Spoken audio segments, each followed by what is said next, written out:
Long Lake Dam. Built in 1915, it is a hydroelectric power plant that has been listed under the National Register for Historic Places.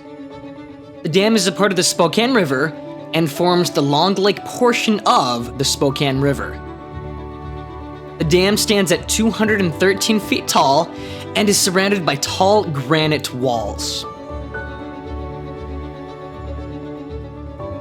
At the time that Long Lake Dam was built, it served as the highest spillway dam and had the largest turbines around. Vista, who currently owns the dam, has been working to make investments to upgrade the dam. I was able to get all these shots while I was swimming with my friends down at the Long Lake Dam picnic area. It's a great little watering hole to check out with awesome views of the dam. This is Adventuring with Braden. You guys have a great day.